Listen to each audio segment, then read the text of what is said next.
നക്ഷത്ര വീതിയിലേക്ക് എല്ലാ മാന്യ പ്രേക്ഷകർക്കും സ്വാഗതം.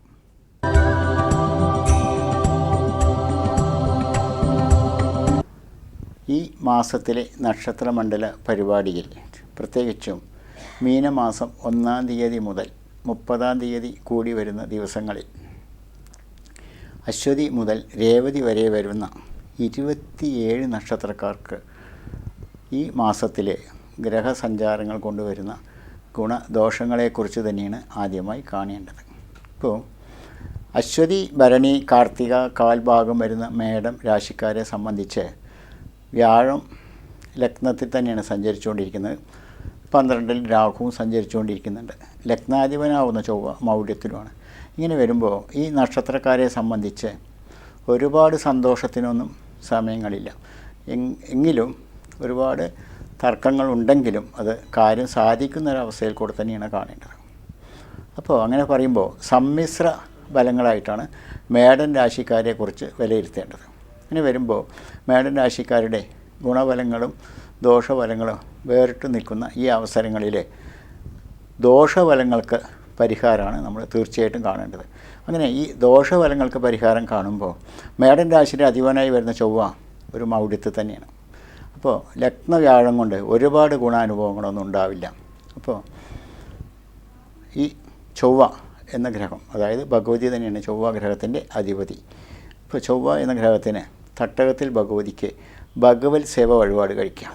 ഭഗവത് സേവ വഴിപാട് കഴിച്ചുകൊണ്ട് തന്നെ ദേഹപുഷ്പാഞ്ജലിയും കഴിക്കാം. ഇങ്ങനെ ഭഗവത് സേവയും ദേഹപുഷ്പാഞ്ജലിയും കഴിച്ച ശേഷം ലഗ്നത്തിൽ സഞ്ചരിച്ചുകൊണ്ടിരിക്കുന്ന വ്യാഴത്തിന് കുറച്ച് സമാധാനം കിട്ടാനും ലഗ്നവ്യാഴം കൊണ്ട് ഗുണങ്ങൾ അനുഭവപ്പെടാനും വിഷ്ണു ക്ഷേത്രത്തിലെ പാൽപ്പായസം, തുളസിമാല, നെയ്വിളക്ക് സമർപ്പിച്ചുകൊണ്ട് ഈ ക്ഷേത്രത്തിലും ഒരു ദേഹപുഷ്പാഞ്ജലി കഴിക്കാം. അപ്പോൾ ഈ 2 ക്ഷേത്ര വഴിപാടും കൊണ്ട് തന്നെ മേടൻ രാശിയിൽ സഞ്ചരിച്ചുകൊണ്ടിരിക്കുന്ന 2.25 ഭാഗം നക്ഷത്രക്കാർക്ക്, അശ്വതി, ഭരണി, കാർത്തിക കാൽഭാഗം വരുന്ന നക്ഷത്രക്കാർക്ക് ദോഷഫലങ്ങളുടെ കാഠിന്യം കുറഞ്ഞുകൊണ്ട് സന്തോഷപൂർവ്വം മുന്നോട്ട് പോകാൻ കഴിയുന്ന ഒരു സ്ഥിതിയിൽ തന്നെയാണ് കാണേണ്ടത്. അപ്പോൾ ഈ മാർച്ച് 14 മുതൽ ഏപ്രിൽ 13-ാം തീയതി കൂടി വരുന്ന ദിവസങ്ങളിൽ ഇത്തരത്തിലെ ഗ്രഹങ്ങളുടെ സഞ്ചാരത്തിന് ഒരു പരിഹാരങ്ങൾ കൂടിയാണ് താനും. ഇനി വരുന്ന സമയങ്ങളിൽ, അതായത് വിഷു ഫലങ്ങളിലൊക്കെ ഈ നക്ഷത്രക്കാരെ കുറിച്ചുകൊണ്ട് ഒരു ചില സന്തോഷ അവസരങ്ങൾ തന്നെയാണ് വരുന്നത്. അത് എന്തായാലും വിഷുവര ചിന്തയിൽ കേൾക്കാവുന്നതാണ്. എങ്കിലും ഈ തത്സമയം ഈ ദോഷത്തിൻ്റെ പരിഹാരാർത്ഥമായിക്കൊണ്ട് ഈ ക്ഷേത്ര വഴിപാട് കഴിച്ചുകൊണ്ട് മുന്നോട്ട് പോകുമ്പോൾ മേടം രാശിക്കാരെ കുറിച്ച് വരുന്ന അലോസരങ്ങളും കഷ്ടങ്ങളും മാറിക്കൊണ്ട് സമാധാനപൂർവ്വം മുന്നോട്ട് പോകാൻ കഴിയുന്ന സ്ഥിതിയിൽ തന്നെയാണ് കാണേണ്ടത്. മറ്റൊന്ന്, ഈ രാശിയിൽ സഞ്ചരിച്ചുകൊണ്ടിരിക്കുന്ന നക്ഷത്രക്കാരെ സംബന്ധിച്ച് ചെറിയ തടസ്സങ്ങളോ തർക്കങ്ങളോ കാണുന്നുണ്ടെങ്കിൽ തീർച്ചയായിട്ടും തടസ്സത്തിനും തർക്കത്തിനും അല്ലെങ്കിൽ കാര്യസാധ്യത്തിനും ആയിക്കൊണ്ട് കാര്യസാധ്യമുട്ടുകൾ കൂടി ദേവീ ക്ഷേത്രത്തിൽ തീർക്കാവുന്നതാണ്.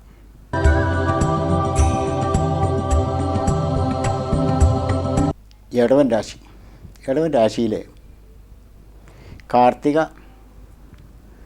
3/4 ഭാഗം, രോഹിണി, മകീരത്തിൻ്റെ അരഭാഗം ചേർന്ന് വരുന്ന 2.25 ഭാഗം നക്ഷത്രക്കാരെ കുറിച്ചുകൊണ്ട് സമാധാനപൂർവ്വം മുന്നോട്ട് പോകുമ്പോൾ തീർച്ചയായിട്ടും ഈ നക്ഷത്രക്കാർക്ക് ഒരു പരിധി വരെ സമാധാനം തന്നെയാണ്.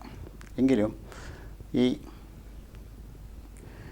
പ്രത്യേകിച്ച് ഇടവൻ രാശിയുടെ അധിപനായി വരുന്നത് ശുക്രൻ തന്നെയാണ്. ഈ ശുക്രന് ഒരു മൗഢ്യ സഞ്ചാരത്തെ തന്നെയാണ് കാണുന്നത്. മാത്രമല്ല ഇപ്പോൾ ഈ രാശിക്കാരെ സംബന്ധിച്ച് ശനിയെക്കൊണ്ട് ഒരു ചില ദോഷങ്ങളുമായിട്ടാണ് കാണുന്നത്. അപ്പോൾ ശനിയുടെ രാശിമാറ്റം വരുന്ന വരയ്ക്കും ചെറിയ ദുരിത ദോഷങ്ങൾ തന്നെയാണ്. അപ്പോൾ അതുപോലെ തന്നെ രാശിയാധിപനാവുന്ന ശുക്രൻ്റെ മൗഢ്യാവസ്ഥയും ഈ നക്ഷത്രക്കാരെ കുറിച്ചുകൊണ്ട് ചെറിയ മനപ്രയാസങ്ങളോ ദേഹദോഷങ്ങളൊക്കെ കാണാവുന്ന സ്ഥിതിയിലാണ് സഞ്ചരിച്ചുകൊണ്ടിരിക്കുന്നത്. അപ്പോൾ ഈ ദേഹദോഷങ്ങളുടെ കാഠിന്യങ്ങൾ കുറയ്ക്കാനായിക്കൊണ്ട് ശിവക്ഷേത്രത്തിൽ മനസ്സമാധാനത്തിനായിക്കൊണ്ട് ധാര വഴിപാട് കഴിക്കുക. അതുപോലെ തന്നെ കടാവിളക്കും കൂവളമാലയും സമർപ്പിച്ചുകൊണ്ട് ഈ ശിവക്ഷേത്രത്തിൽ തന്നെ മൃത്യുഞ്ജയ പുഷ്പാഞ്ജലി കൂടി കഴിക്കുമ്പോൾ തീർച്ചയായിട്ടും ഈ ദോഷകാഠിന്യങ്ങൾ കുറിച്ചുകൊണ്ട് ഒരു പരിധി വരെ മുന്നോട്ട് പോകാൻ കഴിയും. പിന്നീട് ഇവർക്ക് ശുക്രനെ കൊണ്ട് തന്നെയാണ് ദോഷങ്ങളുള്ളത്. ശുക്രൻ ഈ രാശ്യാധിപന്മാരുടെ ഗ്രഹം തന്നെയാണ്. ശുക്രന് ഒരു ക്ഷേത്രങ്ങളില്ല. എങ്കിലും ഹനുമാൻ സ്വാമിക്ക് കുഴച്ച് അവർ നിവേദ്യമായിട്ടും നെയ്യ് സമർപ്പിച്ചുകൊണ്ട് ഈ ദോഷത്തിൽ നിന്നും ഒരു പരിഹാരങ്ങൾ കാണുക. അപ്പോൾ തീർച്ചയായിട്ടും ഈ 2 ക്ഷേത്ര വഴിപാട് കൊണ്ട് ഇടവൻ രാശിയിൽ സഞ്ചരിച്ചുകൊണ്ടിരിക്കുന്ന 2/4 ഭാഗം നക്ഷത്രക്കാരെ സംബന്ധിച്ച് വലിയ കഷ്ടങ്ങളില്ലാതെ സമാധാനപൂർവ്വം മുന്നോട്ട് പോകാൻ കഴിയുന്ന അവസ്ഥയിൽ തന്നെയാണ് ഈ മീനമാസ ഫലചിന്തയിൽ എടുത്തു പറയേണ്ടത്. മറ്റൊന്ന്, ഈ നക്ഷത്രക്കാർക്ക് അനാവശ്യ ചിന്തകളൊക്കെ ഉണ്ടാവാമെന്ന് പറയാം. അനാവശ്യ ചിന്തകൾ, അതുപോലെ തന്നെ മാനസിക വിഷമങ്ങൾ, പ്രയാസങ്ങൾ, ഇതൊക്കെ ഉണ്ടാവാമെന്ന് പറയാം. ഇതിനാണ് ഈ ശിവക്ഷേത്രത്തിലെ ധാര വഴിപാട് പറയുന്നത്. ഇത് ഇവരുടെ ചരരാശി പ്രകാരമാണ് ഇത്തരത്തിൽ ഒരു വഴിപാട് പറയുന്നത്. തീർച്ചയായിട്ടും ജാതക പരിശോധനയിൽ ഈ രാശികൾക്ക് മാറ്റങ്ങളുണ്ടെങ്കിൽ തീർച്ചയായിട്ടും ആ മാറ്റങ്ങൾക്കനുസരിച്ചുകൊണ്ട് വഴിപാട് കർമ്മങ്ങൾ നടത്തുമ്പോൾ തീർച്ചയായിട്ടും അതിന് അനുഭവ ഗുണങ്ങളാവുന്ന മാറ്റങ്ങൾ തന്നെയാണ് കാണേണ്ടത്. എങ്കിലും തത്സമയം ഈ ക്ഷേത്ര വഴിപാട് കൊണ്ട് തന്നെ ഇവർക്ക് പൂർണ്ണമായ സമാധാന സന്തോഷങ്ങൾ ഉണ്ടാവട്ടെ എന്ന് പ്രാർത്ഥിക്കാം. പ്രത്യേകിച്ച് ഇതിൽ ഈ രോഹിണി നക്ഷത്രക്കാരെ കുറിച്ചുകൊണ്ടൊക്കെ പറയുമ്പോൾ അവരുടെ ദശാകാലങ്ങളും അതുപോലെ തന്നെ നടപ്പ് ദശാകാലങ്ങളിലെ അപകാര ദോഷങ്ങളുമൊക്കെ കുറിച്ചുകൊണ്ട് വേണം പറയാൻ. ഇത് മൊത്തത്തിലൊരു വരം പറയുന്നത് കൊണ്ട് ഒരു പക്ഷേ ഇതിന് ഒരു ചില മാറ്റങ്ങൾ പല രാശിക്കാർക്കും സംഭവിച്ചേക്കാം. എങ്കിലും ഈ ചരരാശി കൊണ്ട് വരുന്ന ഈ മാറ്റങ്ങളില്ലാത്ത ഈ സ്ഥിതിക്ക് തീർച്ചയായിട്ടും ഈ വഴിപാട് കൊണ്ട് തന്നെ സമാധാനം കിട്ടും എന്ന് തന്നെയാണ് കാണേണ്ടത്.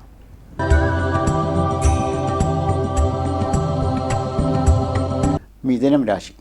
മിഥുനം രാശിയിൽ മകീരത്തിൻ്റെ അരഭാഗം, തിരുവാതിര, പുണർദത്തിൻ്റെ 3/4 ഭാഗം ചേർന്ന് വരുന്ന 2/4 ഭാഗം നക്ഷത്രക്കാർക്ക് ഇവർക്ക് നേതൃത്വ അവസരത്തിൽ എത്തിപ്പെടാൻ കഴിയുന്ന ചില സ്ഥിതിയിൽ തന്നെയാണ് കാണേണ്ടത്. അതായത് പ്രത്യേകിച്ചും രാഷ്ട്രീയക്കാരാണെങ്കിൽ നേതൃത്വ അവസരത്തിൽ എത്തിപ്പെടാൻ കഴിയുന്നതും പിന്നീട് കൂടെ നിൽക്കുന്നവർ തന്നെ വഞ്ചന കൊണ്ട് പിന്നോട്ട് മാറുന്ന അവസരങ്ങളൊക്കെ തന്നെയാണ് കാണേണ്ടത്. അതുപോലെ തന്നെ ജോലിക്കാരാണെങ്കിലും ഉദ്ദേശിച്ച പോലെ ഒരു മാറ്റങ്ങൾ കിട്ടിക്കൊണ്ട് സമാധാനപൂർവ്വം മുന്നോട്ട് പോകുമ്പോൾ അവിടെ തന്നെ ഒരു തടസ്സ ദോഷങ്ങളോ ശത്രുദോഷങ്ങളോ ഒക്കെ ഉണ്ടാവാം. പ്രത്യേകിച്ച് ഇവരുടെ മൗനം ഭരിച്ചുകൊണ്ട് പോകുന്ന ഇതിൽ ചെറിയ ചില ചതികളായിട്ടാണ് കാണേണ്ടത്. എങ്കിലും ഈ നക്ഷത്രക്കാർക്ക് ചരരാശി കൊണ്ട് കാണുന്ന അനുഭവഫലങ്ങളിൽ തികച്ചും വ്യത്യസ്തമാണ്.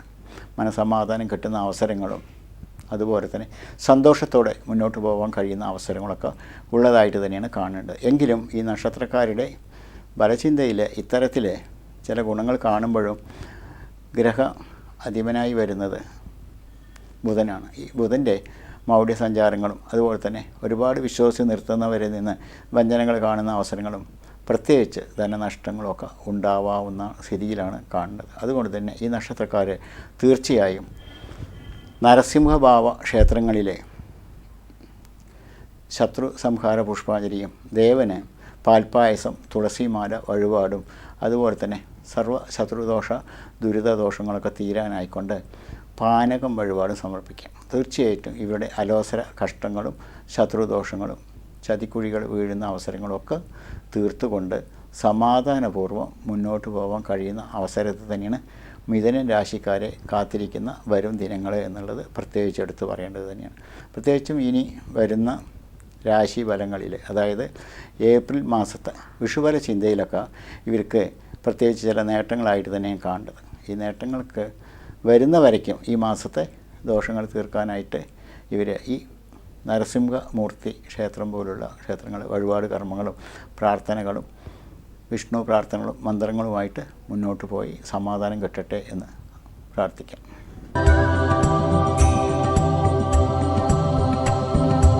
അതുപോലെ തന്നെ കർക്കിടക രാശി വരുമ്പോൾ കർക്കിടക രാശിയിലെ പുണർദത്തിൻ്റെ കാൽഭാഗം, പൂയം, ആയില്യം, ഇങ്ങനെയാണ് 2/4 ഭാഗം നക്ഷത്രക്കാർ. ഇവർക്ക് പ്രത്യേകിച്ച് ഈ മീനമാസ ചിന്തയിൽ എടുത്തു പറയേണ്ടത്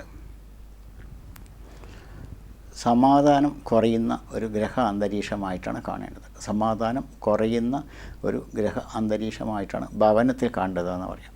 അതായത് ചെറിയ ചെറിയ കാര്യങ്ങൾക്കും അതുപോലെ തന്നെ നിസ്സാര കാര്യങ്ങൾക്കൊക്കെ കുടുംബകലഹങ്ങളോ അതുപോലെ തന്നെ വേറിട്ട ചില അവസരങ്ങളോ ദേഹദോഷങ്ങളൊക്കെ കാണാവുന്ന ഒരു സ്ഥിതിയിൽ കൂടെയാണ് ഇപ്പോൾ നടന്നുകൊണ്ടിരിക്കുന്നത്. എത്ര പ്രയത്നിച്ചാലും ഉദ്ദേശ ഫലങ്ങൾ കയ്യിലെത്തിപ്പെടാത്ത സ്ഥിതിയും മനോവിഷമങ്ങളും ഒക്കെ തന്നെയാണ് കാണേണ്ടത്. ഇതിനെ കാരണങ്ങളായി വരുന്നതും മനസ്വസ്ഥത കുറയുന്നതും തടസ്സദോഷങ്ങളാവുന്ന സ്ഥിതിയിൽ തന്നെയാണ് മുന്നോട്ട് പോകുന്നത്. തീർച്ചയായിട്ടും ഈ നക്ഷത്രക്കാരെ കാത്തിരിക്കുന്നത് ധനനഷ്ടങ്ങൾ തന്നെയാണ്. അതായത് എന്തൊക്കെ തന്നെ വ്യാപാരങ്ങൾ ചെയ്താലും അറിയാതെ തന്നെ ഒരു നഷ്ടങ്ങൾ കൊണ്ട് ചില സങ്കടങ്ങളൊക്കെ വരുന്ന ഒരു സ്ഥിതിയിലാണ് കാണുന്നത്. അതുപോലെ തന്നെ കൂട്ട് ബിസിനസ്സുകളാണെങ്കിൽ തീർച്ചയായിട്ടും അത് കൂട്ട് നിൽക്കുന്ന സുഹൃത്തുക്കളെ പരിപൂർണമായും വിശ്വസിച്ചുകൊണ്ട് നിൽക്കരുത്. തീർച്ചയായിട്ടും ശ്രദ്ധാപൂർവം മുന്നോട്ട് പോകണം എന്നുള്ളതാണ് മറ്റൊരു കാര്യം ഓർമ്മിപ്പിക്കേണ്ടത്. അതുപോലെ തന്നെ നേട്ടങ്ങൾ ചെയ്യുന്ന വിദ്യാർത്ഥികൾക്കും ആലോചിച്ചുകൊണ്ട് നേട്ടത്തിനായി ശ്രമിച്ചില്ലെങ്കിൽ ചില പരാജയങ്ങളാണ് കാണേണ്ടത്. എങ്കിലും ഈ നക്ഷത്രക്കാരെ സംബന്ധിച്ച് വിദ്യാർത്ഥികളാണെങ്കിൽ സാരസ സൂക്ത പുഷ്പാഞ്ജലിയും അതുപോലെ തന്നെ മറ്റുള്ളവരാണെങ്കിൽ ജോലിക്കാരാണെങ്കിലും ശത്രു സംഹാര പുഷ്പാഞ്ജലിയും അതുപോലെ തന്നെ ദേവക്ഷേത്രത്തിൽ പ്രത്യേകിച്ച് ഇതിന് വിജയം കൈവരിക്കാനായിട്ട് ചെയ്യേണ്ടത് വിഷ്ണു ക്ഷേത്രം തന്നെയാണ്. വിഷ്ണു ക്ഷേത്രത്തിൽ പാൽപ്പായസം, തുളസിമാല, നെയ്വിളക്ക് വഴിപാട് കഴിക്കുകയും അതുപോലെ തന്നെ തൻ്റേതായ ദോഷങ്ങൾ തീരട്ടെ എന്ന് പ്രാർത്ഥിച്ചുകൊണ്ട് ഈ പുഷ്പാഞ്ജലി ക്ഷേത്ര ദർശനം ഒക്കെ നടത്തിക്കൊണ്ട് മുന്നോട്ട് പോകുമ്പോൾ ഒരു പരിധിവരെ സമാധാനപൂർവ്വം മുന്നോട്ട് പോകാൻ കഴിയും എന്ന് തന്നെയാണ് കർക്കിടക രാശിക്കാരുടെ വരചിന്തയിൽ കാണേണ്ടത്. ദേഹദോഷങ്ങളും അതുപോലെ തന്നെ മനപ്രയാസങ്ങളൊക്കെ ഉണ്ടാവാം, ധനനഷ്ടങ്ങളൊക്കെ ഉണ്ടാവാം എന്നാണ് കാണേണ്ടത്. അപ്പോൾ കഴിയുന്നതും ഒരു പിടി ധനം ദേവന് സമർപ്പിക്കുക, പണമായിക്കൊണ്ട് തന്നെ വിഷ്ണു ക്ഷേത്രത്തിൽ സമർപ്പിക്കുക. അങ്ങനെ വരുമ്പോൾ ഈ ധനനഷ്ടത്തിനും ഒരു പരിഹാരങ്ങളായിക്കൊണ്ട് മുന്നോട്ട് പോകാൻ കഴിയും എന്ന് തന്നെയാണ് കാണേണ്ടത്.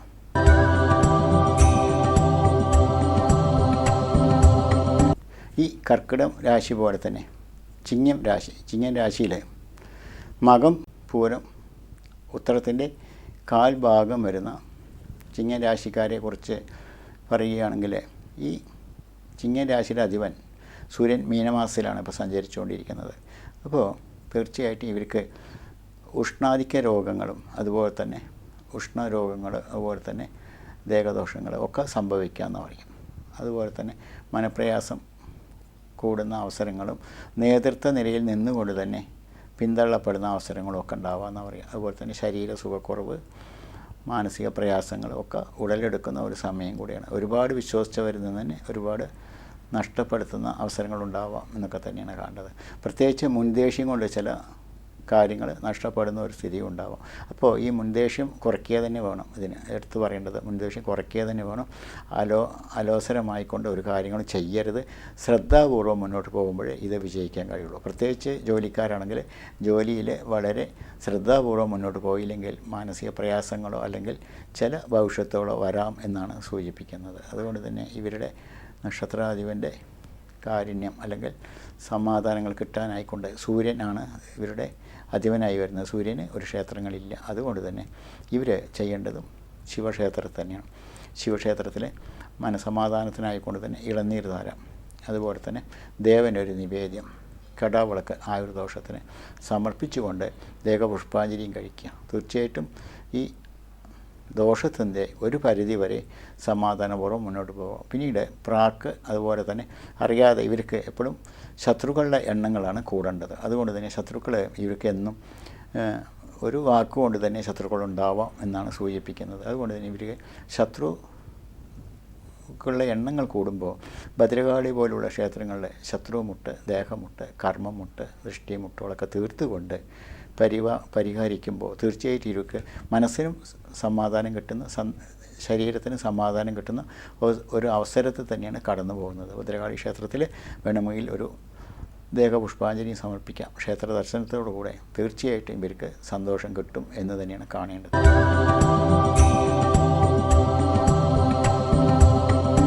കന്നിക്കൂറിൽ ഉത്തരത്തിൻ്റെ മുക്കാഭാഗം, അത്തം, ചിത്രയുടെ അരഭാഗം ചേർന്ന് വരുന്ന കന്നിക്കൂറുകാരെ സംബന്ധിച്ച് വരും ദിനങ്ങളിലെല്ലാം ഇവർക്ക് വളരെ സന്തോഷ സമാധാനം തന്നെയാണ് കാണേണ്ടത്. എങ്കിലും മീനമാസത്തിൽ ഇവരെ കാത്തിരിക്കുന്നത് ചില നേർവഴിയല്ലാത്ത ചിന്തകളും അതുപോലെ തന്നെ സുഹൃത്ത് മൂലം വരുന്ന തെറ്റാവുന്ന പാതയിൽ സഞ്ചരിക്കാൻ ശ്രമിക്കുന്ന ചില സ്ഥിതികളൊക്കെ തന്നെയാണ് കാണുന്നത്.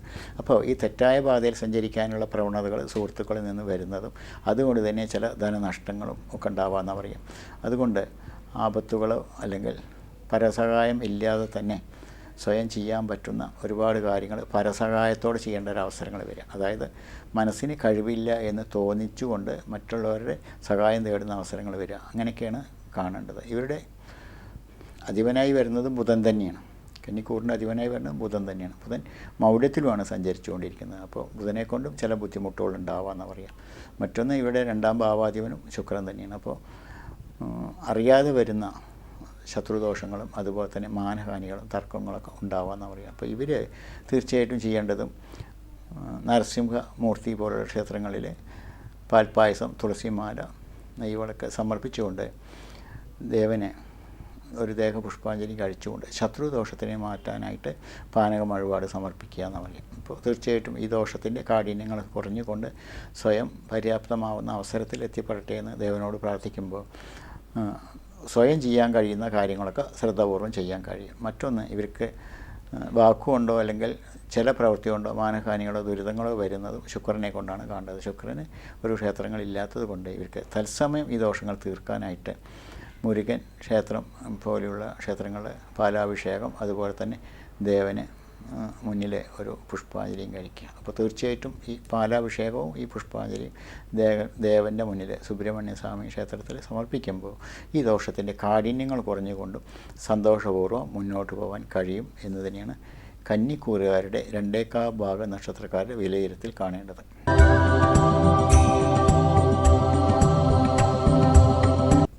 തുലാക്കൂറിൽ ചിത്രയുടെ അരഭാഗം ചോതി, വിശാഖത്തിൻ്റെ 3/4 ഭാഗം ചേർന്ന് വരുന്ന തുലാക്കൂറുകാരെ സംബന്ധിച്ച് ഒരുപാട് നേട്ടങ്ങളൊക്കെ ഉണ്ടാവും എന്ന് വിചാരിച്ചുകൊണ്ട് ചെയ്യുന്നതിൽ ചെറിയ കോട്ടങ്ങളാണ് സംഭവിക്കേണ്ടത്. എങ്കിലും ഇവർക്ക് നേട്ടങ്ങളുണ്ട്. അതുപോലെ തന്നെ ഇവർക്ക് അലച്ചിലുകളാണ് ഏറ്റവും കൂടുതൽ കാണേണ്ടത്. ഒരുപാട് അലയുമ്പോഴേ കാര്യങ്ങൾ സാധിക്കപ്പെടുള്ളൂ എന്ന് പറയും. അപ്പോൾ ഓഫീസ് ജോലിയാണെങ്കിലും ചില കഷ്ടങ്ങളുണ്ടാവാം, വിദ്യാർത്ഥികളാണെങ്കിലും കഷ്ടങ്ങളുണ്ടാവാം. ഇതൊക്കെ തന്നെയാണ് എടുത്തു പറയേണ്ടത്. ഇവർക്ക് ഏറ്റവും ബുദ്ധിമുട്ട് വരുത്തുന്ന ഗ്രഹം ശനി തന്നെയാണ്. ഈ ബുദ്ധിമുട്ട് വരുത്തുന്ന ഗ്രഹത്തിനെ, ശനിയെ കൊണ്ടാണ് ഇവർ ഈ അലച്ചിലുകളും ബുദ്ധിമുട്ടുകളും ദേഹദോഷങ്ങളുമായിട്ട് കാണേണ്ടത്. അതുകൊണ്ട് തന്നെ ശനിക്കാണ് ഏറ്റവും പ്രധാനമായ വഴിപാട് കർമ്മങ്ങൾ ചെയ്യേണ്ടത്. ശനിയുടെ ഏറ്റവും ദുരിതദോഷങ്ങൾ തീരാനായിട്ട് ശാസ്താവിങ്കിൽ നീരാഞ്ജന വഴിപാട് കഴിക്കുക. അതുപോലെ തന്നെ ശാസ്താവിന് നെയ്വിളക്ക് ഒരു അട വഴിപാട് സമർപ്പിക്കുക. ഇങ്ങനെ കഴിക്കുമ്പോൾ ശാസ്താവിൻ്റെ ഈ ക്ഷേത്രത്തിലെ വഴിപാട് കൊണ്ട് തന്നെ ഒരു പരിധി വരെ മുക്തി നേടിക്കൊണ്ട് മറ്റൊന്ന് ചെയ്യേണ്ടത് ശിവക്ഷേത്രത്തിൽ തന്നെയാണ്. ശിവക്ഷേത്രത്തിലെ സമാധാനത്തിനായിക്കൊണ്ട് തന്നെ ജലധാരയും അതുപോലെ തന്നെ കടാവിളക്കും ദേഹദോഷങ്ങളില്ലാതെ കർമ്മ ശ്രദ്ധാപൂർവ്വം മുന്നോട്ട് പോകാനായിക്കൊണ്ടും ഒരു നിവേദ്യം സമർപ്പിക്കുക.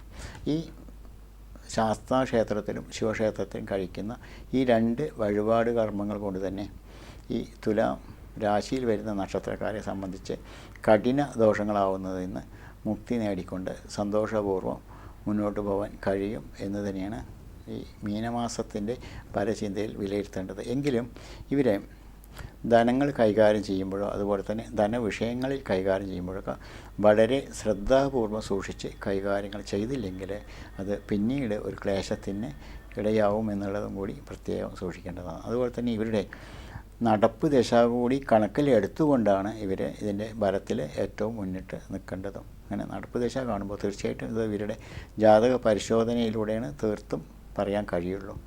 എങ്കിലും വളരെ ദോഷങ്ങളില്ലാതെ ഈ 2 ക്ഷേത്ര വഴിപാട് കൊണ്ട് തന്നെ ഇവർ സമാധാനപൂർവ്വം മുന്നോട്ട് പോട്ടെ എന്ന് പ്രാർത്ഥിക്കാം.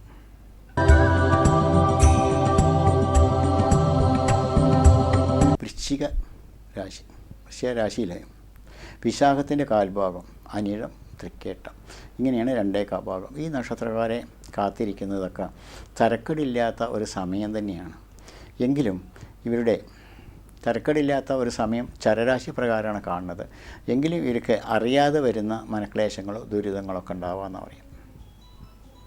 അങ്ങനെ ഈ ദുരിതങ്ങളും ക്ലേശങ്ങളും വരുന്നതിൻ്റെ പ്രധാന കാരണങ്ങളായി വരേണ്ടതും കേതു കൊണ്ടും അതുപോലെ തന്നെ രാഹുവിനെ കൊണ്ടും കഷ്ടങ്ങൾ വരാമെന്ന് പറയും. അപ്പോൾ ഈ 5ലെ രാഹു ഒന്നും ഒരുപാട് സന്തോഷം തരില്ല. അപ്പോൾ ചില ബുദ്ധിമുട്ടുകളെ വരുത്താം. പ്രത്യേകിച്ചും മീനമാസത്തിൽ തന്നെയാണ് സഞ്ചരിച്ചുകൊണ്ടിരിക്കുന്നത്. അപ്പോൾ അതിൻ്റെ അധിപൻ ശുക്രനുമാണ്. അപ്പോൾ ശുക്രനിൽ കൂടെ വരുമ്പോൾ ദേഹദോഷങ്ങൾ കൂടി വരാമെന്ന് പറയും. ദേഹദോഷങ്ങൾ അതുപോലെ തന്നെ നീര് ദോഷങ്ങൾ, ശരീരത്തിന് ചില അവസ്ഥകൾ ഉണ്ടാക്കാമെന്ന്. ഇതും ചരരാശി കൊണ്ടാണ് കാണുന്നത്. അതുകൊണ്ട് തന്നെ ഇവരുടെ നടപ്പ് ദശാകാലങ്ങൾ കൂടി കണക്കിലെടുക്കുമ്പോൾ ഇത് സൂക്ഷ്മ രൂപത്തിൽ പറയാൻ കഴിയുള്ളൂ. എങ്കിലും മൂന്നാമത്തെ ദശയിൽ സഞ്ചരിച്ചുകൊണ്ടിരിക്കുന്നവരാണെങ്കിൽ തീർച്ചയായിട്ടും ഇവർക്ക് കാലുകൾക്കോ അല്ലെങ്കിൽ ഉദരം സംബന്ധിച്ചോ ഒക്കെ ചില ദോഷങ്ങൾ വരാവുന്ന രൂപത്തിൽ തന്നെയാണ് കാണേണ്ടത്. അതുകൊണ്ട് തന്നെ ഇവർ ശ്രദ്ധാപൂർവം സൂക്ഷിച്ചുകൊണ്ടും അതുപോലെ സമാധാനപൂർവ്വം മുന്നോട്ട് പോയിക്കൊണ്ടും ഓരോ കാര്യങ്ങളും ശ്രദ്ധാപൂർവം ചെയ്യേണ്ടതാണ്. ഇവർക്ക് ക്ഷേത്ര വഴിപാടുകൾ കൊണ്ട് കാഠിന്യങ്ങൾ കുറയ്ക്കാനുള്ള വഴികൾ നാഗക്ഷേത്രം തന്നെയാണ്. നാഗക്ഷേത്രങ്ങൾ കഴിയുമെങ്കിൽ ഒരു സർപ്പപൂജയും അതുപോലെ തന്നെ അല്ലെങ്കിലോ നവഗ്രഹ ക്ഷേത്രത്തിൽ രാഹുവിനും കേതുവിനും ആയിക്കൊണ്ട് 2 പൂജാകർമ്മങ്ങളോ ചെയ്യാം. രാഹുവും കേതുവും ഇവർക്ക് ദോഷസ്ഥാനത്താണ്. പിന്നീട് ഈ രാശിയുടെ അല്ലെങ്കിൽ വൃശ്ചികൻ രാശിയുടെ അധിപനായി വരുന്ന ചൊവ്വ തന്നെയാണ്. ചൊവ്വയ്ക്ക് ഒരു മൗഢ്യ ദോഷങ്ങളുണ്ട്. അത് ശനിയുടെ ഗ്രഹത്തിൽ കൂടെ സഞ്ചരിച്ചുകൊണ്ടിരിക്കുമ്പോൾ ദേഹദോഷങ്ങളും മനപ്രയാസങ്ങളും ധനനഷ്ടങ്ങളും കൂടി വരുത്താമെന്ന് പറയാം. അതുകൊണ്ട് തീർച്ചയായിട്ടും ഇവർ തട്ടകത്തിൽ ഭഗവതിക്ക് തന്നെ ഭഗവത് സേവ വഴിപാട് കൂടി കഴിക്കണം. നാഗക്ഷേത്ര വഴിപാടോടുകൂടെ തന്നെ ഭഗവത് സേവ വഴിപാട് തട്ടകത്തിൽ ഭഗവതിക്ക് കൂടെ കഴിക്കുക. ഈ തട്ടകത്തിലെ ഭഗവതിക്ക് ഇങ്ങനെയൊരു വഴിപാട് കഴിക്കുമ്പോൾ ഇതോടുകൂടെ തന്നെ ദേഹകഠിന ദോഷങ്ങൾ തീർക്കാനായിട്ട് ദേഹപുഷ്പാഞ്ജലി സമർപ്പിക്കുക. ഇങ്ങനെ ഈ 2 വഴിപാട് കൊണ്ട് തന്നെ വൃശ്ചികം രാശിയിലെ 2/4 ഭാഗം നക്ഷത്രക്കാർക്ക്, വിശാഖത്തിൻ്റെ കാൽഭാഗം, അനിഴം, തൃക്കേട്ട നക്ഷത്രക്കാരെ കാത്തിരിക്കുന്ന ചില ദോഷങ്ങൾക്ക് പരിഹാരങ്ങളായി മുന്നോട്ട് പോകാൻ കഴിയും. പൊതുവേ ഈ നക്ഷത്രക്കാരെ കുറിച്ചുകൊണ്ട് ചില നേട്ടങ്ങൾ തന്നെയാണ് വരുന്നത്. എങ്കിലും ഈ കോട്ടങ്ങളില്ലാതെ പോകാൻ ഈ ക്ഷേത്ര വഴിപാട് ഉപകാരപ്പെടട്ടെ എന്ന് പ്രാർത്ഥിക്കാം.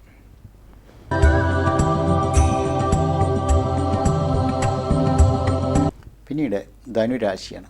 ധനുക്കൂറിൽ വരുന്നത് മൂലം, പൂരാടം, ഉത്രാടത്തിൻ്റെ കാൽഭാഗം ചേർന്ന് വരുന്ന ധനുരാശിക്കാരെ കുറിച്ചുകൊണ്ട് പറയുമ്പോൾ ഇവർക്ക് ശനിയെക്കൊണ്ട് ചില നേട്ടങ്ങളാണ്. അത് ശനി 3-ലാവുമ്പോൾ മുടി ചൂടെന്നൊക്കെ തന്നെയാണ് പറയുക. എങ്കിലും ഇവർക്ക് ഈ 4-ലെ രാഹു വളരെ ഗുണപരമല്ല. അതുപോലെ തന്നെ 5-ൽ വ്യാഴം വളരെ സമാധാനങ്ങൾ തരുന്ന ഒരു സ്ഥിതിയിലല്ല പോണത്. അപ്പോൾ എല്ലാവരും പറയുക 5-ലെ വ്യാഴം ഒരുപാട് സമാധാനം തരുന്നതാണ്.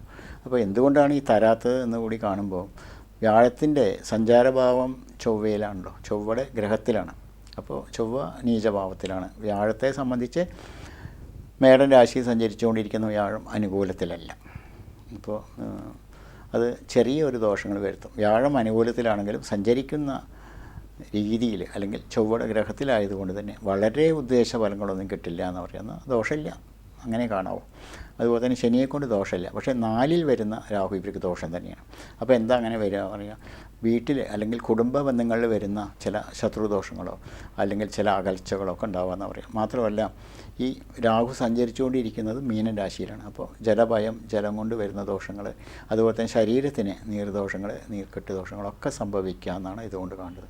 അപ്പോൾ ഈ മീനം രാശിയിലധിപൻ വരുന്നത് ശുക്രനാണ്, അതിൽ സഞ്ചരിച്ചുകൊണ്ടിരിക്കുന്ന രാഹുവാണ്. അപ്പോൾ ഇങ്ങനെ വരുമ്പോൾ ഇവരുടെ ദോഷകാഠിന്യങ്ങൾ കുറയ്ക്കാനും ആപത്തുകളിൽ നിന്ന് മുക്തി നേടാനും ജലഭയങ്ങളൊക്കെ വരുന്നത് കൊണ്ട് ഇവർക്ക് ഏറ്റവും നന്നായി ശുക്രനൊരു വഴിപാട് കഴിക്കുക. ശുക്രനായിട്ട് ക്ഷേത്രങ്ങളില്ലാത്തത് കൊണ്ട് തന്നെ ഹനുമാൻ സ്വാമിക്ക് കഴിയും വഴിപാട് അല്ലെങ്കിൽ വെറ്റിലമാല, അതുപോലെ തന്നെ കുഴച്ചാവലി നിവേദ്യമായിട്ടും നെയ്വിളക്കും സമർപ്പിക്കുക. അതുപോലെ തന്നെ നാഗത്തിന് അല്ലെങ്കിൽ സർപ്പക്ഷേത്രത്തിൽ ഒരു സർപ്പപൂജയും ചെയ്യുക. ഇങ്ങനെ ഈ 2 വഴിപാട് കൊണ്ട് തന്നെ ഈ ധനുരാശിയിൽ വരുന്ന മൂലം, പൂരാടം, ഉത്രാടത്തിൻ്റെ കാൽഭാഗം ചേർന്ന് വരുന്ന 2/4 ഭാഗം നക്ഷത്രക്കാർക്ക് ഈ കടുത്തതായ ദോഷങ്ങൾ തീർത്തുകൊണ്ട് ഉപകാരപ്രദമാവുന്ന മാർഗത്തിൽ സഞ്ചരിക്കാൻ കഴിയുന്ന പറയാം. പ്രത്യേകിച്ച് ഇവർക്ക് ഏറ്റവും കഠിനമായ ദോഷങ്ങളായിട്ടാണ് കാണുന്നത്. അതുപോലെ തന്നെ ഇവർക്ക് എടുത്തു പറയേണ്ടത് ചില മുൻദേഷ്യങ്ങളും മുൻചുണ്ടികളും അതുകൊണ്ട് വാക്കുകൊണ്ട് വരുന്ന ശത്രുദോഷങ്ങളൊക്കെ ഉണ്ടാകും. ഇങ്ങനെ വരുമ്പോൾ ഇവർ തീർച്ചയായിട്ടും ഭദ്രകാളി പോലുള്ള ക്ഷേത്രത്തിൽ വാക്ക്, തർക്ക, ശത്രു മുട്ടുകളൊക്കെ തീർത്തുകൊണ്ടും അവിടെയും ഗുരുതി പുഷ്പാഞ്ജലി കൂടി കഴിക്കുക. അപ്പോൾ നമ്മുടെ വായിൽ നിന്ന് അല്ലെങ്കിൽ അബദ്ധവശാൽ വരുന്ന വാക്കുകൾ ശത്രുദോഷത്തിലാവാതിരിക്കാനും കർമ്മ ബന്ധനങ്ങളാവുന്നത് തീരാനും കർമ്മമുട്ട്, ശത്രുമുട്ട്, ദേഹമുട്ട്, ദൃഷ്ടിമുട്ട് ഒക്കെ തീർത്തുകൊണ്ട് സമാധാനപൂർവ്വം മുന്നോട്ട് പോകുമ്പോൾ തീർച്ചയായിട്ടും ഇവർക്ക് നല്ല ഗുണങ്ങളായിട്ട് തന്നെയാണ് കാണേണ്ടത്.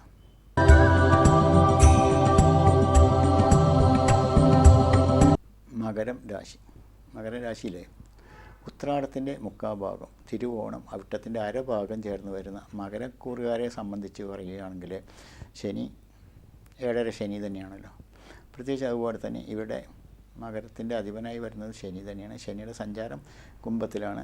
അതുകൊണ്ട് തന്നെ ശനി ദശാകൂടിയുള്ളവരാണെങ്കിൽ തീർച്ചയായിട്ടും ഇവർക്ക് കിടപ്പിലാണോ ചോദിച്ചാൽ കിടപ്പിലാണ് എന്നുള്ളൊരു സ്ഥിതിയിലൊക്കെ തന്നെയാണ് പറയേണ്ടത്. എങ്കിലും ചരരാശി പ്രകാരം ഇവരെ കാത്തിരിക്കുന്നത് ചില സമാധാനം കുറയുന്ന അവസരം തന്നെയാണ്.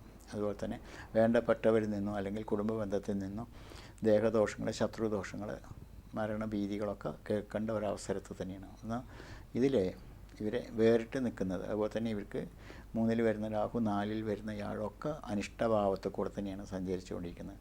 അപ്പോൾ ഇവർക്ക് ദുരിതദോഷങ്ങളുകൊണ്ട് പരിഹാരങ്ങൾ ചെയ്യുകയാണെങ്കിൽ തീർച്ചയായിട്ടും ഇവരെ കാത്തിരിക്കുന്ന വൻ ദുരിതദോഷങ്ങൾ തന്നെയാണ്. അപ്പോൾ ഇങ്ങനെയൊരു ദോഷങ്ങളൊന്നും ഇല്ലാതെ കണ്ട് മനസ്സമാധാനത്തോടെ എത്തിപ്പെടാൻ ശിവക്ഷേത്രത്തിൽ ഒരു വഴിപാട് ചെയ്യാം. അത് മനസ്സമാധാനത്തിനായിക്കൊണ്ട് ശംഖുധാര കഴിക്കുക. ശംഖുധാര ഓങ്കാരത്തിലാവുമ്പോൾ ഭഗവതി സാന്നിധ്യത്തോട് ചേർന്ന് കൊണ്ട് തന്നെ അത് ഒരു പരിധിവരെ മനസ്സമാധാനം കിട്ടും. അതുപോലെ തന്നെ ദേവനൊരു നിവേദ്യം കടാവടക്ക് സമർപ്പിക്കുക, ദേഹദോഷങ്ങളില്ലാതെ കണ്ട്. തീർച്ചയായിട്ടും അതിന് ശേഷം ഇവരെ കാത്തിരിക്കുന്ന മറ്റൊരു ദുരിതദോഷങ്ങളായി കാണുന്നത് വ്യാഴം തന്നെയാണ്. അപ്പോൾ വ്യാഴത്തിന് വിഷ്ണു ക്ഷേത്ര ദർശനവും പ്രത്യേകിച്ച് വ്യാഴാഴ്ച വ്രതങ്ങളൊക്കെ എടുത്തുകൊണ്ട് മഞ്ഞപ്പട്ട് ദേവന് സമർപ്പിക്കുകയും അതുപോലെ തന്നെ ദേവന് പാൽപ്പായസം, തുളസിമാല, നെയ്വിളക്ക് വഴിപാട് കഴിക്കുകയും ചെയ്യുമ്പോൾ ഈ 2 ക്ഷേത്ര വഴിപാട് കൊണ്ട് തന്നെ ഇവർക്ക് വരുന്ന വലിയ ആപത്ത് ദോഷങ്ങളുടെ കാഠിന്യങ്ങൾ കുറച്ചുകൊണ്ട് മുന്നോട്ട് പോകാൻ കഴിയും.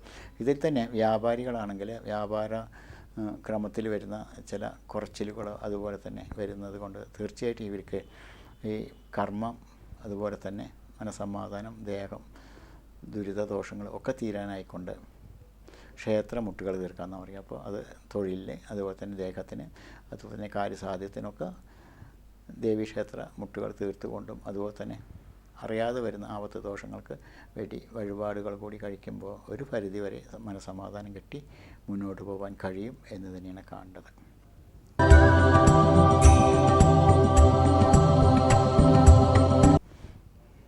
അടുത്തത് കുംഭൻ രാശിയാണ്. കുംഭൻ രാശിയിൽ ഔട്ടത്തിൻ്റെ അരഭാഗം ചതയം, പൂരോരട്ടാതി, മുക്കാ ഭാഗം ചേർന്ന് വരുന്ന കുംഭൻ രാശിക്കാരെ കാത്തിരിക്കുന്നത് ജന്മശനിയാണെന്നുള്ളത് അറിയാലോ. അപ്പോൾ ജന്മശനിയെ കൊണ്ട് അസ്ഥിദോഷങ്ങൾ അല്ലെങ്കിൽ കൈകാലുകൾക്ക് ക്ഷീണിതാവസ്ഥകൾ, അതുപോലെ തന്നെ അസ്ഥികൾക്ക് ദോഷങ്ങൾ വരുന്ന അവസരം, ധനനഷ്ടങ്ങൾ, മാനസിക വിഷമങ്ങൾ ഒക്കെ തന്നെയാണ് എടുത്തു പറയേണ്ടത്. ധാരാളം ഉണ്ടാവാമെന്ന് പറയും. അതുപോലെ തന്നെ തൊഴിൽ ശ്രദ്ധാപൂർവം ചെയ്യാൻ കഴിയാത്തതും, അതുപോലെ തന്നെ വ്യാപാരികളാണെങ്കിൽ ശ്രദ്ധാപൂർവം വ്യാപാരം ചെയ്യാൻ കഴിയാത്ത അവസരങ്ങളും കഷ്ടങ്ങളൊക്കെ ഉണ്ടാവാം. ഇവരുടെ 2-ൽ രാഹുണ്ട്, വളരെ ദോഷങ്ങളില്ല. അതുപോലെ തന്നെ 3-ലെ വ്യാഴം വളരെ ദോഷമില്ല. പക്ഷേ വ്യാഴത്തിൻ്റെ സഞ്ചാരകാലങ്ങൾ ദോഷത്തിലാണ്. പിന്നെ ഇവർ കാത്തിരിക്കുന്നത് 4-ലെ ശുക്രൻ മൗഢ്യത്തിലാണ്, 5-ലെ ബുധനും മൗഢ്യത്തിലാണ്. ഇങ്ങനെ വരുമ്പോൾ ഇവർക്ക് മൊത്തത്തിൽ ഒരു പ്രയാസങ്ങളായിട്ട് തന്നെയാണ് കുംഭൻ രാശിക്കാരുടെ ചരരാശി പ്രകാരം ഗ്രഹങ്ങളെ സഞ്ചാരത്തിൽ വിലയിരുത്തേണ്ടത്. ഇങ്ങനെ വരുമ്പോൾ ഇവർക്ക് സമാധാനം കിട്ടാനായിട്ട് ഏറ്റവും നല്ല വഴിപാടായി കാണേണ്ടത് നവഗ്രഹ ഹോമമാണ്. നവഗ്രഹ ഹോമം കഴിക്കുമ്പോൾ സംഭവിച്ചുകൊണ്ടിരിക്കുന്നത് ചലനത്തിലിരിക്കുന്ന എല്ലാ ഗ്രഹങ്ങളെ സ്വാധീനങ്ങളും തന്നിലേക്ക് ആവാഹിക്കപ്പെട്ടുകൊണ്ട് അതിൻ്റെ ദോഷവശങ്ങളെ കാഠിന്യങ്ങൾ കുറച്ചുകൊണ്ട് മുന്നോട്ട് പോകുമ്പോൾ തീർച്ചയായിട്ടും ഈ നവഗ്രഹ ഹോമം കൊണ്ട് നിങ്ങൾക്ക് ഏവർക്കും സന്തോഷവും സമാധാനവും കിട്ടുന്ന ചില അവസരത്തിൽ തന്നെയാണ് മുന്നോട്ട് പോകേണ്ടത്. ഇതോടുകൂടെ തന്നെ ജന്മശനി കൂടിയാവുമ്പോൾ ദാനധർമ്മങ്ങൾ കൂടാതെ കണ്ട് തന്നെ ഇവർ ശനി അല്ലെങ്കിൽ ശനീശ്വരന് ശാസ്താവിന് നീരാഞ്ജനം വഴിപാടും അതുപോലെ തന്നെ ശനിയാഴ്ച വ്രതങ്ങൾ കൂടി എടുക്കുകയാണെങ്കിൽ തീർച്ചയായിട്ടും ഒരു ദോഷങ്ങളും നിങ്ങളെ ഏൽക്കാതെ കണ്ട്, കഠിന ദോഷങ്ങൾ ഏൽക്കാതെ കണ്ട് സമാധാനപൂർവ്വം മുന്നോട്ട് പോകാൻ കഴിയും എന്ന് തന്നെയാണ് കാണേണ്ടത്. പ്രത്യേകിച്ച് ഇവർക്ക് ഏറ്റവും ദോഷങ്ങൾ വരേണ്ടതും അലച്ചിലുകളും ദേഹദോഷങ്ങളും അസ്ഥിദോഷങ്ങളൊക്കെ തന്നെ. വിദ്യാർത്ഥികളാണെങ്കിലും ശരിയായ രൂപത്തിൽ ജോലി ചെയ്യാൻ കഴിയാത്ത അവസരങ്ങളും, വിദ്യാർത്ഥികളാണെങ്കിൽ വിചാരിച്ച രൂപത്തിൽ വിദ്യ നേടാൻ കഴിയാത്ത അവസരങ്ങളൊക്കെ തന്നെയാണ് കാണുന്നത്. അതുകൊണ്ട് തീർച്ചയായിട്ടും ഈ നവഗ്രഹ ഹോമം വഴിപാട് എല്ലാവർക്കും തികഞ്ഞ നല്ല വഴിപാട് കർമ്മങ്ങൾ കൂടിയാണ് എന്ന് പറയാതിരിക്കാൻ വയ്യ. ഇത്തരം വഴിപാട് കൊണ്ട് തീർച്ചയായിട്ടും സമാധാനം കിട്ടട്ടെ എന്ന് പ്രാർത്ഥിക്കാം.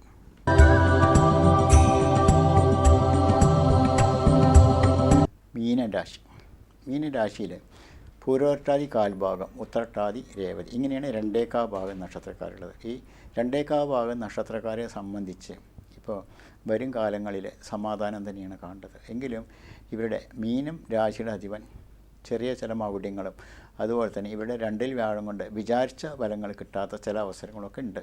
എങ്കിലും ഇവർക്ക് സംഭവിക്കുന്നതൊക്കെ ചില വിഘ്നങ്ങളായിട്ടാണ് കാണുക. അപ്പോൾ ഈ വിഘ്നങ്ങളായി കാണുന്നത് കൊണ്ട് തീർച്ചയായിട്ടും ഇവരെ ഗണപതിക്ക് ഒരു വിഘ്ന ദുരിതദോഷങ്ങൾക്കായിട്ടൊരു പൂജകൾ കഴിക്കുക, അല്ലെങ്കിലോ ഗണപതി ഹോമം കഴിക്കുക, അല്ലെങ്കിലോ ഗണേശന് കറുകമാറി നെയ്വിളക്കം സമർപ്പിച്ചുകൊണ്ട് ഗണപതിയുടെ മുന്നിൽ വിഘ്നം മുട്ടി തീർക്കുക. ഇതിൽ ഏതെങ്കിലും ഒരു വഴിപാട് കഴിക്കുമ്പോൾ വിഘ്നദോഷങ്ങൾക്ക് പരിഹാരങ്ങളാവും. അതുപോലെ തന്നെ പിന്നീട് ഇവർക്ക് വ്യാഴം പ്രസാദിച്ചുകൊണ്ട് അനുകൂലത്തിലാവാനും വ്യാഴത്തിന് അല്ലെങ്കിൽ വിഷ്ണുവിന് കഴിയും വഴിപാട് കഴിക്കുക എന്നാണ് പറയേണ്ടത്. എന്നാൽ ഇവർക്ക് വൻ ദോഷങ്ങളിൽ നിന്ന് മുക്തി നേടാൻ കഴിയും. വിഘ്നേശ്വരൻ തന്നെ ഒരു പരിധിവരെ വിഘ്നം മറിച്ചുകൊണ്ട് സമാധാനപൂർവ്വം മുന്നോട്ട് പോകാൻ കഴിയും. പിന്നീട് ഇവർക്ക് 3-ൽ വരുന്ന ശുക്രനും ഒരു പരിധിവരെ മൗഢ്യങ്ങളാണ്. അതുകൊണ്ട് തന്നെ ഇവരെ ഏറ്റവും പ്രധാനമായി കാത്തിരിക്കേണ്ടതും എല്ലാ ഗ്രഹങ്ങളും വിഘ്നങ്ങൾ തീർക്കാനായിട്ട് ഗണപതി തന്നെയാണ് കാണേണ്ടത്. അപ്പോൾ ഗണപതിക്ക് കഴിയുമെങ്കിൽ അത് ഗണപതി ഹോമം തന്നെ ചെയ്യാമെന്ന് പറയും. അതുപോലെ തന്നെ അതിന് ശേഷം വ്യാഴത്തിനെ അനുകൂലിപ്പിക്കാനായിട്ട് വ്യാഴക്ഷേത്ര ദർശനവും ദേവപുഷ്പാഞ്ജലിയും സമർപ്പിക്കുമ്പോൾ തീർച്ചയായിട്ടും ഈ ദുരിതദോഷങ്ങളിൽ നിന്ന് മുക്തി നേടിക്കൊണ്ട് സമാധാനപൂർവ്വം മുന്നോട്ട് പോകാൻ കഴിയും എന്ന് തന്നെയാണ് കാണേണ്ടത്. ഇവരെ സംബന്ധിച്ച് സമാധാനപൂർവ്വം മുന്നോട്ട് പോകാൻ ഏറ്റവും സന്തോഷം തരുന്നതും ഈ ഗണപതി ക്ഷേത്ര ദർശനവും പൂജകളും തന്നെയാണ്. അതുപോലെ തന്നെ ഈ 27 നക്ഷത്രക്കാർക്ക് 12 കൂറുകളിലായിട്ട് ഈ മീനമാസത്തിൽ സഞ്ചരിച്ചുകൊണ്ടിരിക്കുന്ന ഈ അവസരങ്ങൾ ഈ ക്ഷേത്ര വഴിപാടുകൾ കൊണ്ട് തന്നെ പ്രാർത്ഥനാപൂർവ്വം തന്നെ മുന്നോട്ട് പോകുമ്പോൾ തീർച്ചയായിട്ടും നിങ്ങളുടെ ദുരിതദോഷങ്ങൾ തീർത്തുകൊണ്ട് സന്തോഷപൂർവ്വം നിങ്ങൾക്ക് ഏവർക്കും മുന്നോട്ട് പോകാൻ കഴിയട്ടെ എന്ന് പ്രാർത്ഥിച്ചുകൊണ്ട് നിങ്ങളുടെ സ്വന്തം ജ്യോത്സ്യൻ മോഹൻദാസ്.